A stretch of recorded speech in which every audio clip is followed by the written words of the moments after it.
కొనగలు 9 national టీవీకి స్వాగతం. Telangana assembly budget సమావేశాలు తేదీలు ఖరారయ్యాయి. ఫిబ్రవరి 8వ తేదీ నుంచి ప్రారంభం కాబోతున్నాయి. మొదటి రోజు గవర్నర్ తమిళిసై ఉభయ సభను ఉద్దేశించి మాట్లాడనున్నారు. గవర్నర్ ప్రసంగానికి సంబంధించి కేబినెట్ ఆమోదం తెలిపింది. గవర్నర్ ప్రసంగం తర్వాత ఆర్థిక మంత్రి బట్టి విక్రమార్క బడ్జెట్ ప్రవేశపెట్టనున్నారు. అసెంబ్లీ బడ్జెట్ సమావేశాల్లోని ఇరిగేషన్ శాఖకు సంబంధించిన శ్వేతపత్రం విడుదల చేయనున్నది కాంగ్రెస్ ప్రభుత్వం. అదేవిధంగా కాళేశ్వరం ప్రాజెక్టుపై విజిలెన్స్ విచారణ సభలో వివరించనున్నారు మంత్రి ఉత్తమ్ కుమార్ రెడ్డి.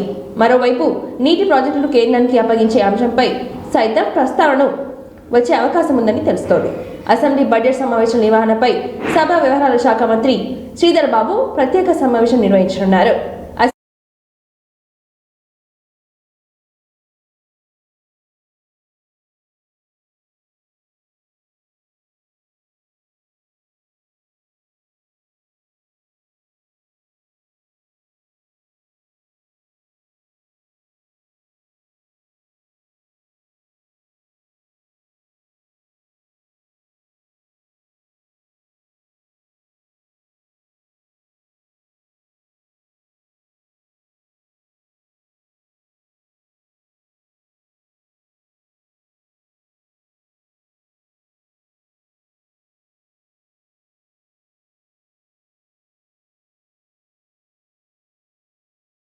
అమీర్పేట్ చౌరస్తాలో కుకట్పన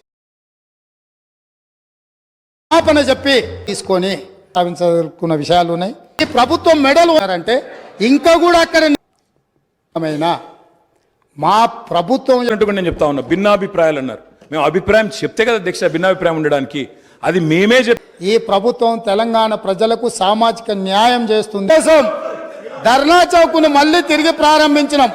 ప్రజాస్వామిక ప్రధాని మోడీ విమర్శలు గుప్పించారు. కాంగ్రెస్ పార్టీ అవుట్డేటెడ్ పార్టీ అని ఆయన విమర్శించారు. ఆ పార్టీ పరిస్థితి దిగజారిపోయిందని అన్నారు. కాంగ్రెస్ ప్రజాస్వామ్యాన్ని కూని చేసిందని ఆరోపించారు. పత్రికా స్వేచ్ఛను కాంగ్రెస్ కు కాలరాసిందని అన్నారు. కాంగ్రెస్ కు ఈ పార్లమెంట్ ఎన్నికల్లో 40 సీట్లు కూడా రావని మోడీ జోస్యం చెప్పారు.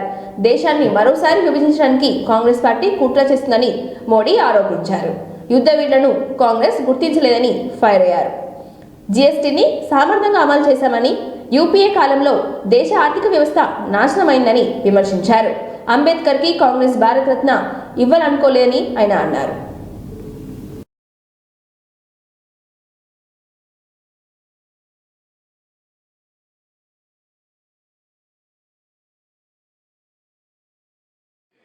अब राजा महाराजाओं का तो अंग्रेजों के साथ गहरा नाता रहा था उस समय, तो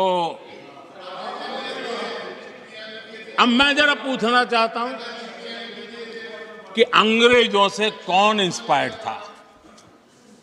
मैं तो ये तो नहीं पूछूंगा कि कांग्रेस पार्टी को जन्म किसने दिया था,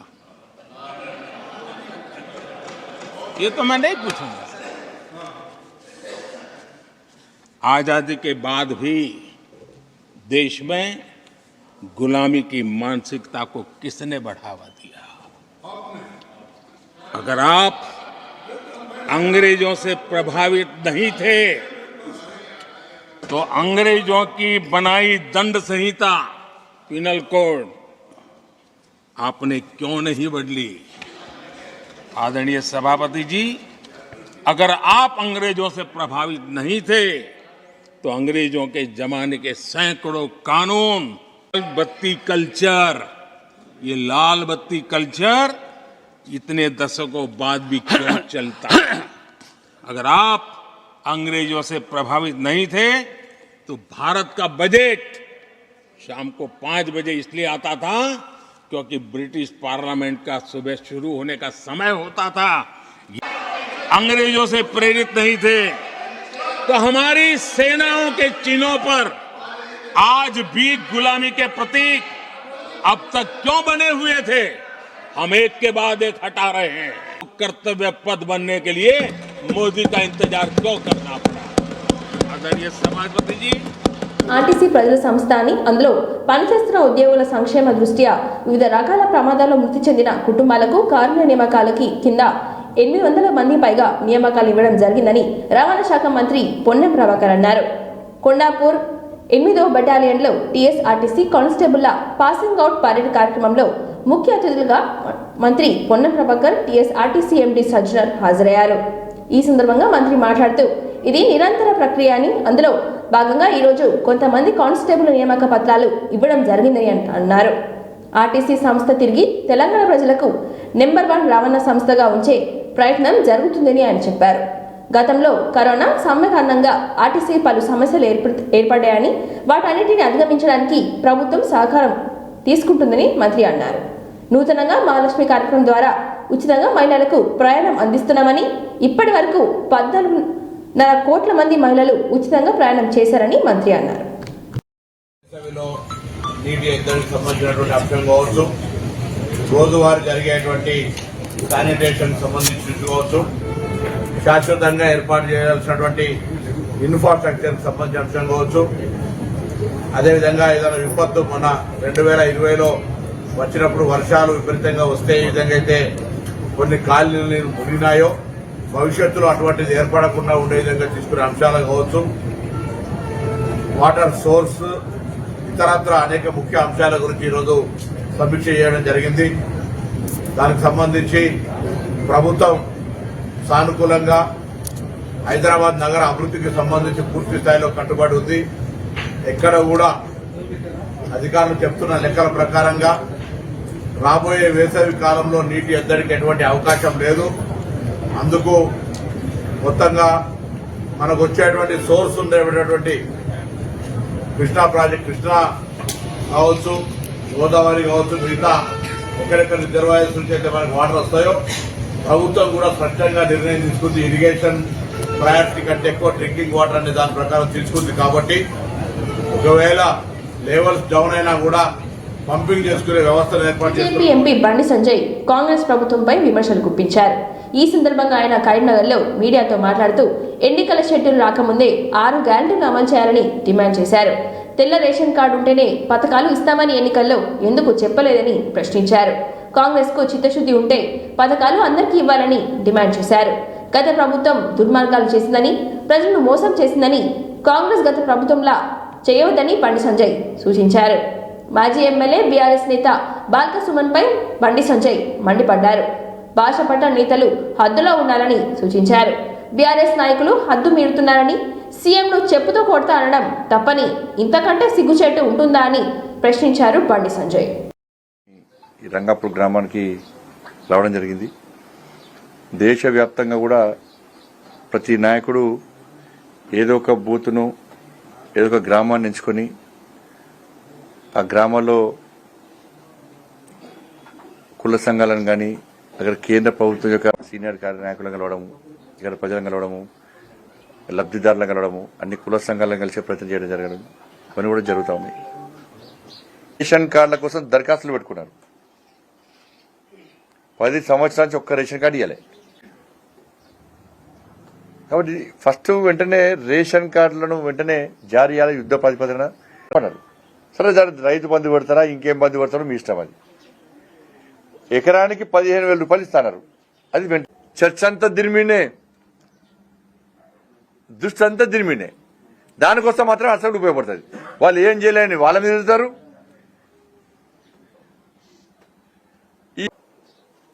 వాళ్ళు పూర్తి చేస్తే సపోర్ట్ చేయండి, మేము కూడా సపోర్ట్ చేస్తాం. ఇంకా హామీలు ఇచ్చింది వాటి మీద రేపు చర్చ జరుగుతుందా జరగదా?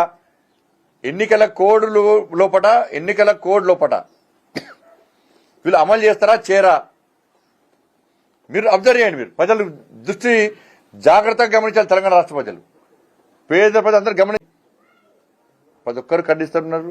ఈ భాష మార్చుకోవాల్సిన అవసరం ఉంది. ప్రజలను ఇబ్బంది పెట్టినప్పుడు, ప్రజలు ఇబ్బందిలో ఉన్నప్పుడు మిగతా నియోజకవర్గాలు కూడా ఈ ప్రజాహిత యాత్రను కొనసాగిస్తున్నాం. రాష్ట్ర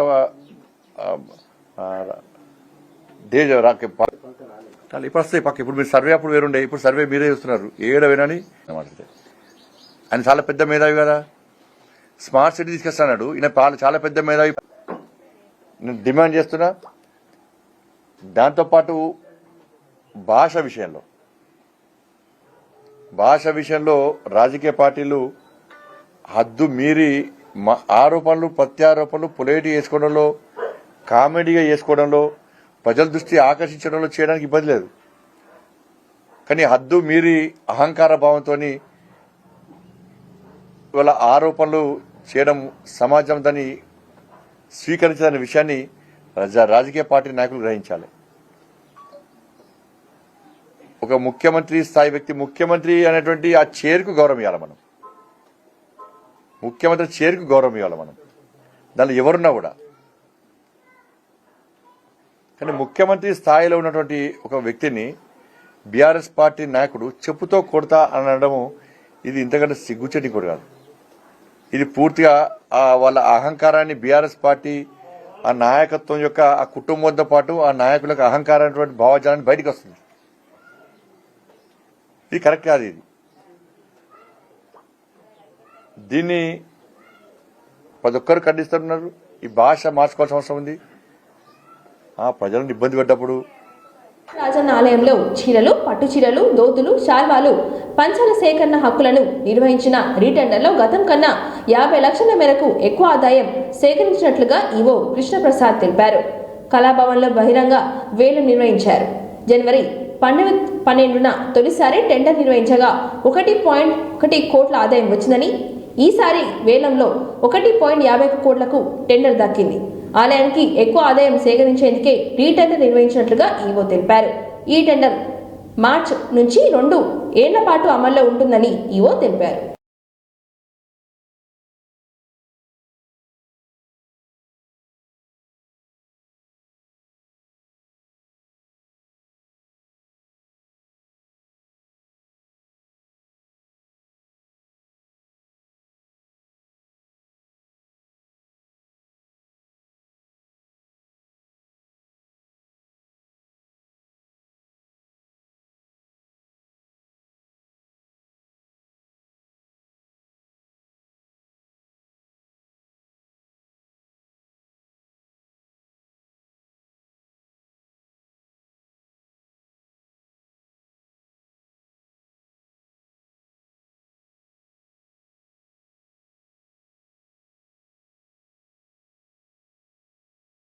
అసెంబ్లీలో 2024-25 ఓటాన్ అకౌంట్ బడ్జెట్ ను ప్రవేశపెడుతున్న ఆర్థిక మంత్రి బుగ్గన రాజేందర్ నాథ్ మహాత్మా గాంధీ సందేశంతో బడ్జెట్ ప్రసంగాన్ని ప్రారంభించిన బుగ్గన 5 ఏళ్లు బడ్జెట్ ప్రవేశపెట్టి అవకాశం నాకు దక్కిందని ఆయన అన్నారు.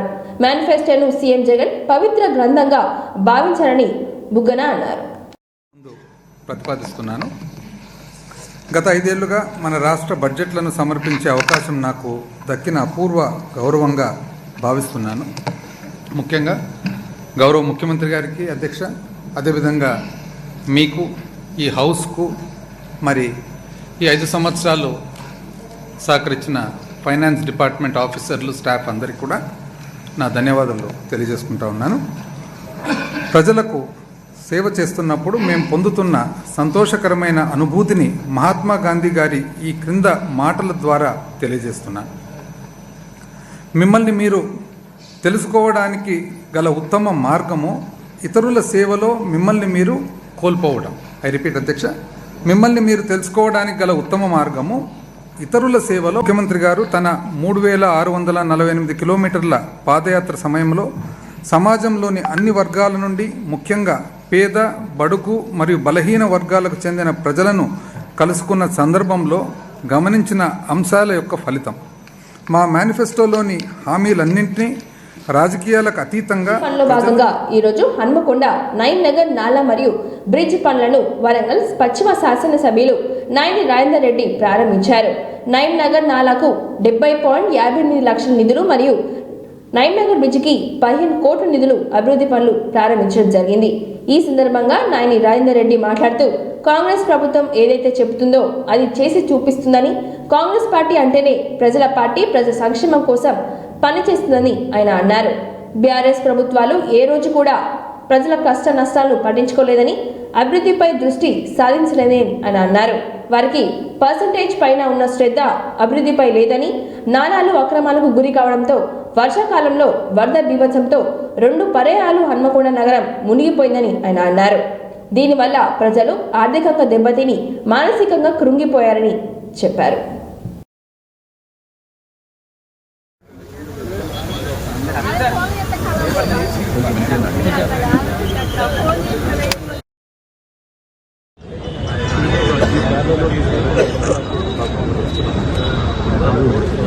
నేను ప్రతి ఒక్క వీడియో పెడతాను ఆయన నాన్న పెడతాడు వీడియో.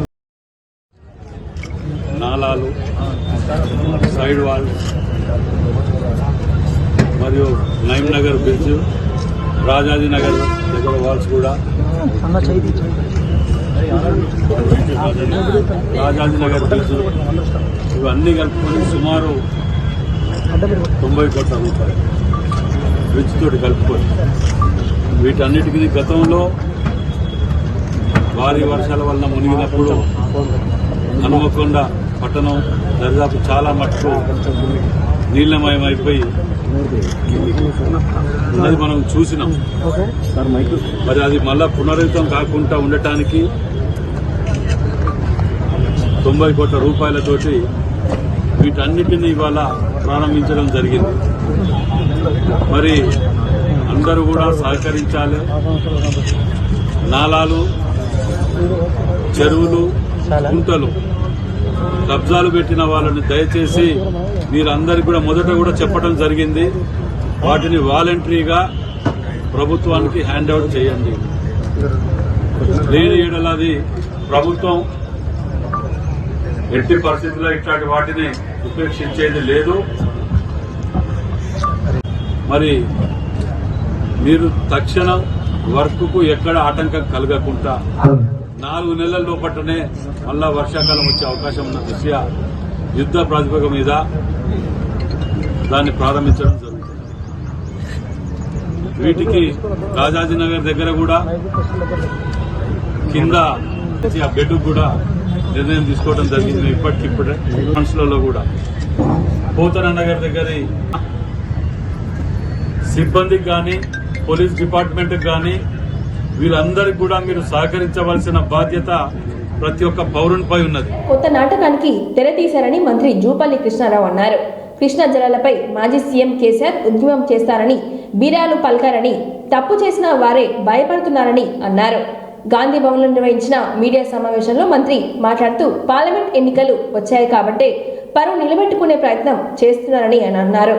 కేసీఆర్ సీఎంగా ఉన్నప్పుడు కృష్ణాలో జలాల నీటి వాటా కోసం కనీసం కేంద్రాన్ని అడగలేదని, హక్కుల కోసం డిమాండ్ చేయలేదని చెప్పారు. 69% పరివాహక ప్రాంతం ఉన్న నీటి వాటా సాధించలేదని, కేటాయించిన వాటాను కూడా వాడుకోలేదని విమర్శించారు. కృష్ణా జలాల గురించి కేసీఆర్ సీఎంగా ఉన్నప్పుడు రాష్ట్ర శాసనసభలో తీర్మానం చేయలేదని, కేంద్రాన్ని కోరలేదని జూపల్లి అన్నారు. గౌరవ మాజీ ముఖ్యమంత్రులు నిన్న తెలంగాణ భవన్లో సమావేశాలు మాట్లాడుతూ ఈ యొక్క కృష్ణా నదీ జలాలపైన ఉద్యమం చేస్తామని బీరాలు పలకడం జరిగింది. ఎట్లుందంటే గిల్టీ విల్ ఆల్వేస్ ఫియర్. తప్పు చేసినోడు ఎప్పుడైనా భయపడతాడు. ఉల్టా చోర్ కోత్వాల్కు డాట్ అనే పద్ధతిలో ఉంది. 10 సంవత్సరాల అధికారంలో ఉండి అసలు తెలంగాణ రాష్ట్రం తెచ్చుకున్నదే మొదటి అంశమే నీళ్లు, నిధులు, నియామకాలు. గొప్ప గొప్ప మాటలు మాట్లాడారు 10 సంవత్సరాలు. ఈరోజు ఉద్యమం చేస్తూ ఉంటారు. ఎందుకోసం? ఈ 10 ఏళ్ళు ఏం చేసిండ్రు? ఎందుకు ఈ పరిస్థితి వచ్చింది?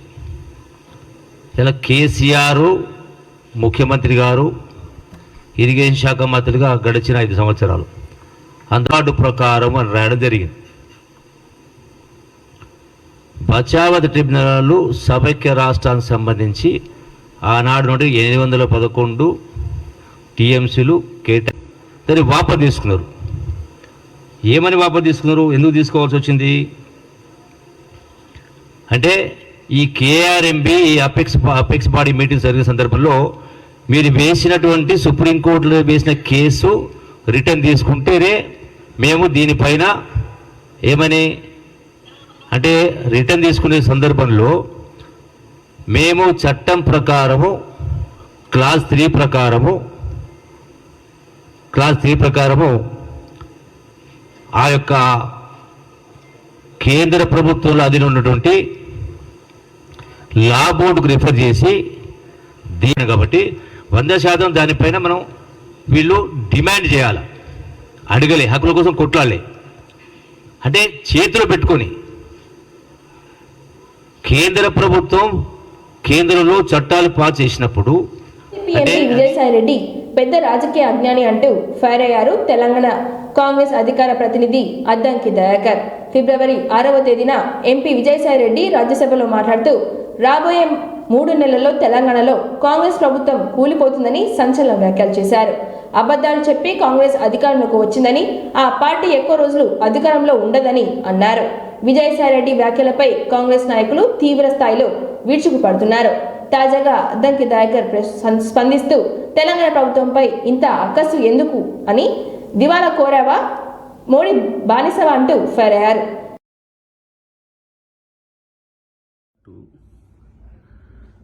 పార్లమెంటు సాక్షిగా నమస్తే.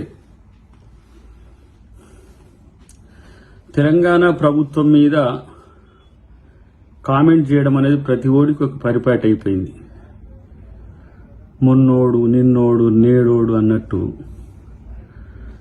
పార్లమెంటు సాక్షిగా విజయసాయి రెడ్డి మాట్లాడిన మాటలు కనుక చూస్తే ఒక రాజకీయ అజ్ఞానిగా, మరి పెద్దల సభకు ఎట్ట ప్రాతినిధ్యం వహిస్తుండో నాకు తెలియదు, కానీ ఇంత అక్కసు తెలంగాణ ప్రభుత్వం మీద ఎందుకు? మోడీ ప్రాపకం పొందాలనుకుంటే, మోడీ కాడ మార్కులు ఎక్కువ వేసుకోవాలనుకుంటే ఏర్పడ్డ ప్రభుత్వాలను కూలగొడతామని చెప్పి నిండు సభలో మాట్లాడమా? నీకు ఏ రాజకీయ తెలివి ఉందో ఇప్పుడు అర్థమవుతున్నది. Chartered accountant turned political leader, లేకపోతే జగన్కు సలహాదారుగా ఉన్నట్టుగా ఉండి మారిన పొలిటికల్ లీడర్ లెక్క ప్రభుత్వాలు మారవు మిత్రమా. ఇలా షర్మిల అక్కడికి వచ్చి కాంగ్రెస్ను బలోపేతం చేయడం అనేది నీకు నచ్చకపోవచ్చు, అందుకనే కాంగ్రెస్ మీద అక్కసు వెళ్ళబోచుకుంటున్నావేమో. డెఫినెట్గా రేపు ఏ విధంగా రాజకీయంగా మీకు సమాధానం చెప్పాలనో కాంగ్రెస్ పార్టీ చెప్తుంది. కానీ కేసీఆర్తో అంటగాగుతున్న మీరు మీ అక్కస్ను వెళ్ళగక్కడం అనేది దేనికి సంకేతమో ఆలోచించుకో. 2014 ఎన్నికల్లో అబద్ధాలు చెప్పి ప్రజలను నమ్మించడం ఇష్టం లేకనే ప్రతిపక్షంలో కూర్చున్నామని అన్నారు ఆంధ్రప్రదేశ్ ముఖ్యమంత్రి జగన్మోహన్ రెడ్డి. అప్పుడు మన పార్టీ అధికారంలోకి రాలేకపోయినా ప్రజల్లో విశ్వసనీయతకు ఒక బ్రాండ్ అనేలా నిలబడతామని ఆయన అన్నారు. AP assembly 2024-25 vote on account budget సందర్భంగా సీఎం జగన్ ప్రసంగించారు. ఈ సందర్భంగా సీఎం జగన్ మాట్లాడుతూ ప్రజల్లో క్రెడిబిలిటీని సంపాదించుకోవడం చాలా కష్టం, దాన్ని సాధించుకోవడం కొందరికి జీవితకాలంలో సాధ్యం కాదని ఆయన అన్నారు. దేవుడి దయ వల్ల ఆ గుర్తింపు వైఎస్ఆర్సీపీ సంపాదించుకుందని తెలిపారు. వైఎస్ఆర్సీపీ పార్టీ చెప్పేదే చేస్తుంది, చేసేదే చెబుతుందని ఆయన అన్నారు. మా ప్రభుత్వం పాలనలో ఎవరు టచ్ చేయలేని పథకాలు తీసుకొచ్చామని జగన్ అన్నారు. ఏ ప్రభుత్వం వచ్చినా కొన్ని పథకాలు రద్దు చేయలేదని, అలాంటిది 8 పథకాలు మనం ఏడాదికి 70,000 రూపాయల కోట్లు ఖర్చు పెడుతున్నట్లుగా సీఎం జగన్ తెలిపారు. ఒక అబద్ధం చెప్పిందంటే జగన్ ముఖ్యమంత్రి అయి ఉండేవాడు, అధికారంలో జగన్ ఉండేవాడు, చంద్రబాబు నాయుడు ప్రతిపక్షంలో ఉండేవాడు. జగన్ ఒక అబద్ధం చెప్పలా, చేయలేనిది చేయలేనని చెప్పాడు, మాట మీద తాను నిలబడతాడు అన్న ఒకే ఒక్క అంశం మీద జగన్ అబద్ధం చెప్పలా. 5 సంవత్సరాలు ప్రతిపక్షంలో కూర్చున్నాను. కానీ అధ్యక్ష, నేను ఈరోజు కూడా చెప్తా ఉన్నా, ఈ రోజు కూడా నాకు రిగ్రెట్ లేదు అధ్యక్ష. ఈ రోజు కూడా నేను వెనక్కి పోయి ఆ పీరియడ్లో మళ్ళీ ఒకసారి రీవిజిట్ చేసి, ఈరోజు నువ్వు ప్రతిపక్షంలో కూర్చున్నావు కాబట్టి మళ్ళీ ఆ రోజు మళ్ళీ రీవిజిట్ చేసి మళ్ళీ అబద్ధం నువ్వు చెప్తావా అని అడిగితే ఈ రోజుకి కూడా నేను చెప్తాను అధ్యక్ష, నా నోట్లో నుంచి అబద్ధాలు రావనే చెప్తాను.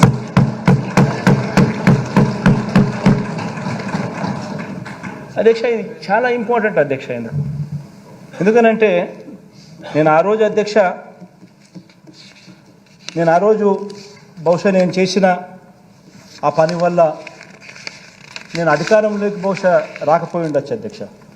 కానీ అధ్యక్ష, అధికారంలోకి నేను రాలేకపోయిన అధ్యక్ష, ప్రజల్లో విశ్వసనీయత అన్న అంశం ఏమిటి, విశ్వసనీయత అన్న పదానికి అర్థం మాత్రం జగనే విశ్వసనీయతకు అర్థం అని చెప్పి మాత్రం ప్రజలకు నన్ను నమ్మినారు అధ్యక్ష.